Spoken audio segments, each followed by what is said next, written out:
Good morning to all. Today we are going to see 5th standard maths. In this we are going to see lesson 1 geometry. Last session நம்ம என்ன பார்த்தோம்? Symmetry பத்தி பார்த்தோம் இல்லையா? இப்போ நம்ம என்ன பார்க்க போறோம்னா introduction to angles. Angles பத்தின introduction. Anglesனா கோணங்கள். Till now we have been looking at some geometric figures and their properties. In this section we will get introduced to angles and different types of angles. என்ன சொல்றாங்கன்னா நம்ம இதுவரைக்கும் geometric figures அதாவது geometric ஷேப்ஸையும் அதோட பண்புகள் ப்ராப்பர்ட்டிஸை பற்றி பார்த்தோம். இப்போ நம்ம என்ன பார்க்க போறோம்னா ஆங்கிள்ஸோட இன்ட்ரோடக்ஷனும் டிஃப்ரெண்ட் டைப்ஸ் ஆஃப் ஆங்கிள்ஸை பற்றி பார்க்க போகிறோம் அப்படின்னு சொல்கிறேன். There are three main building blocks of geometry. Three main building blocksனா மூன்று பெரிய தூண்கள் இருக்கு அப்படின்னு சொல்றாங்க ஜியோமெட்ரிக்கு. அது என்னென்னலாம் பார்ப்போம். They are the point, line and the plane. Let us discuss in detail. அதாவது மூன்று தூண்கள் என்னென்ன அப்படின்னா பாயிண்ட், லைன் அண்ட் பிளேன். பாயிண்ட்னா புள்ளி, லைன்னா கோடு, பிளேன்னா flat surface. Okay, point first point பற்றி பார்ப்போமா. Point, a point just represent a location. We represent it with a dot and name it with a capital alphabet.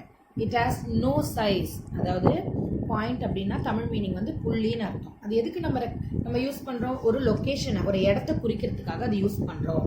we represent it with a dot. அது வந்து ஒரு dot மாதிரி அதை வச்சுப்போம் அப்படின்றாங்க. and name it with capital alphabet. it has no size. அதுக்கு name என்னன்னு கொடுப்போம்? நம்ம ஒரு கேபிட்டல் அல்ஃபபெட்டில் தான் நேம் கொடுப்போம். இங்கே பாருங்க, ரெட் கலர் டாட் வச்சு அதுக்கு பி அப்படின்னு நேம் கொடுத்துருக்கோம். It has no size. நம்ம சின்னதாகவும் லொக்கேட் பண்ணலாம், பெருசாகவும் அதை குறிக்கலாம் அப்படின்னு சொல்லியிருக்காங்க. நம்ம கூகுள் மேப்லலாம் ஒரு லொக்கேஷன் நம்ம ஒரு இடத்த தேடணும்னா அங்கே ஒரு பாயிண்ட் வச்சு இப்படி ஒரு சிம்பிள் மாதிரி போட்டிருப்பாங்க இல்லையா? அதான் பாயிண்ட்னா இப்படி டாட் வச்சு பக்கத்தில் பி கேபிட்டல், அதுக்கு நேம் என்னது பி அப்படின்னு கொடுத்து நம்ம ஏ கூட கொடுத்துக்கலாம், பி கூட அதுக்கு நேம் கொடுத்துக்கலாம். நெக்ஸ்ட்டு அடுத்தது நம்ம என்ன பார்க்க போகிறோம்? லைனை பற்றி பார்ப்போம். A line is a set of indefinite points that is straight and extends indefinitely.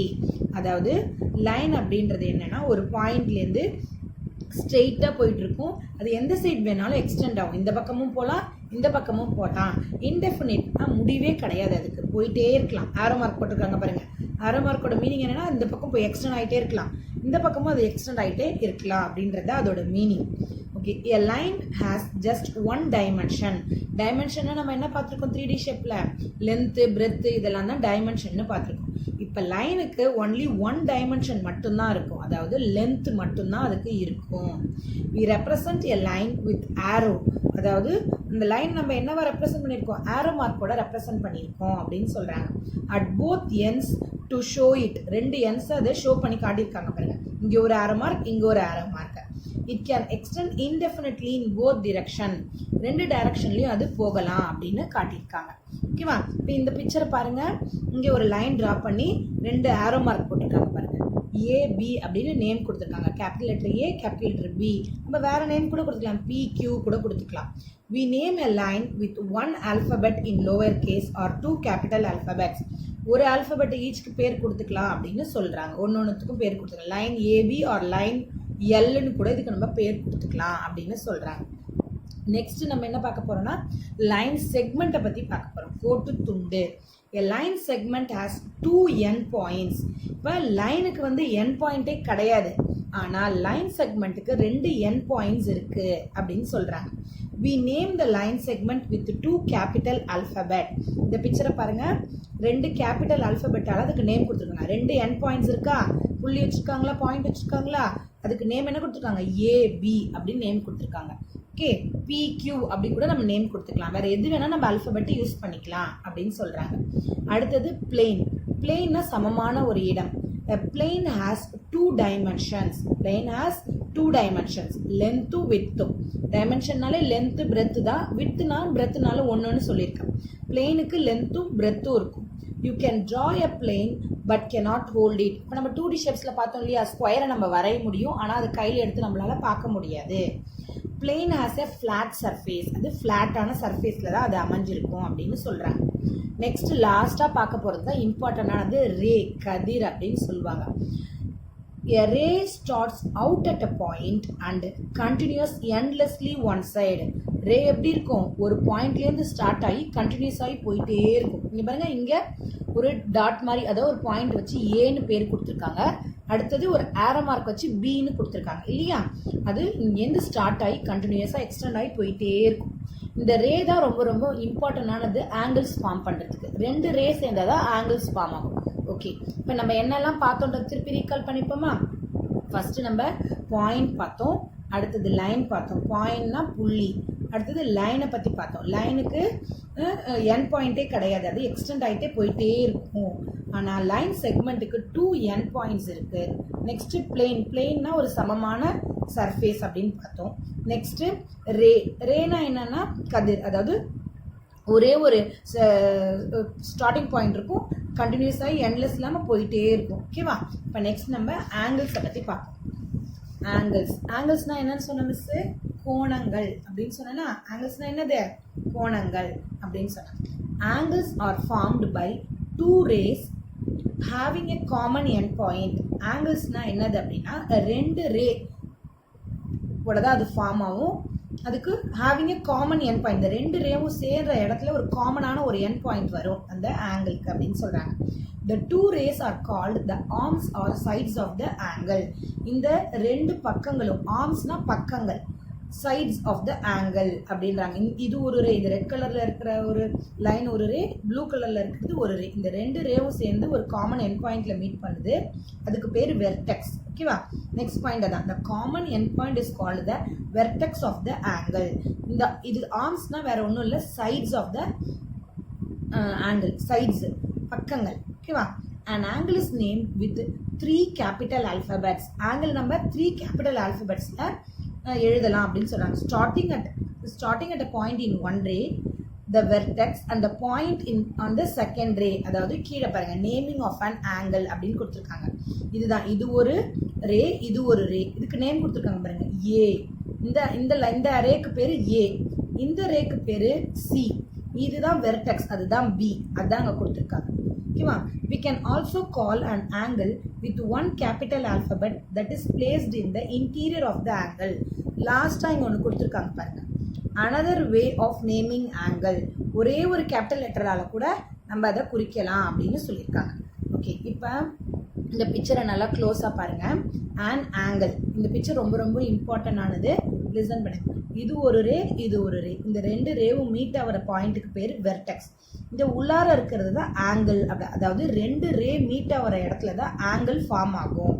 இதுதான் சைட்ஸ், சைடு ஆர் ஆர்ம் 1, இதுதான் ஆர்ம் 1, சைடு ஆர் ஆர்ம் 2, இது வெர்டெக்ஸ். இந்த பாயிண்ட்டுக்கு பேர் வெர்டெக்ஸ். வெர்டெக்ஸ்னால் என்னன்னு சொல்லியிருக்க லாஸ்ட் கிளாஸ்லேயே, கார்னர். இங்கே உள்ளறதா என்ன ஃபார்ம் ஆகுது, degree measure of the angle. இங்கே தான் அந்த ஆங்கிள் ஃபார்ம் ஆகுது, அதுக்கு தான் நம்ம இங்கே தான் எழுதுவோம். Next naming of an angle. ஆங்கிளை நம்ம எப்படி நேம் பண்ணுவோம் அப்படின்னு கொடுத்துருக்காங்க. இங்கே ஒரு ரே, இங்கே ஒரு ரே, இந்த 2 ரேவும் மீட் ஆகிற இடத்துக்கு பி அப்படின்னு கொடுத்துருக்காங்க. இந்த ரேக்கு பேர் என்ன கொடுத்துருக்காங்க, ஏ அப்படின்னு கொடுத்துருக்காங்க. இந்த ரேக்கு பேர் என்ன கொடுத்துருக்காங்க, சி அப்படின்னு கொடுத்துருக்காங்க. Angle ABC. ஆங்கிளோட சிம்பிள் இதோ கீழே இருக்குது பாருங்க, ஆங்கிளோட சிம்பிள் இதுதான், அழகாக இப்படி இருக்குது. இதுக்குள்ளே தான் நம்ம என்ன ஆங்கிளோ அதை எழுதுவோம். இங்கே படிக்கும்போது நம்ம அதை ஆங்கிள்னு தான் படிக்கணும். Angle ABC, angle ABC or CPA.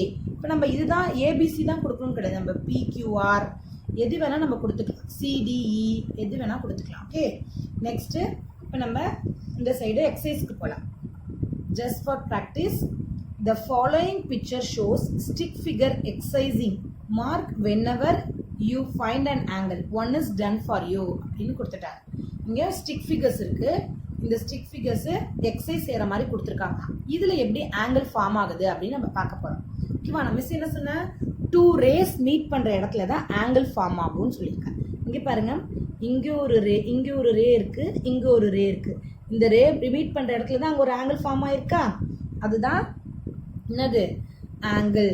Okay, இப்போ இந்த பிக்சரில் என்ன சொல்லியிருக்காங்கன்னா, இந்த பிக்சரில் எத்தனை ஆங்கிள்ஸ் இருக்குது அப்படின்னு கண்டுபிடிக்க சொல்லியிருக்காங்க. நம்ம கவுண்ட் பண்ணலாமா, இங்கே ஒரு ரே, இங்கே ஒரு ரே இருக்குது. அப்போ இந்த இடத்துல ஒரு ரெட் கலரில் மார்க் பண்ணியிருக்காங்க பாருங்க, அதுதான் அதோட ஆங்கிள்.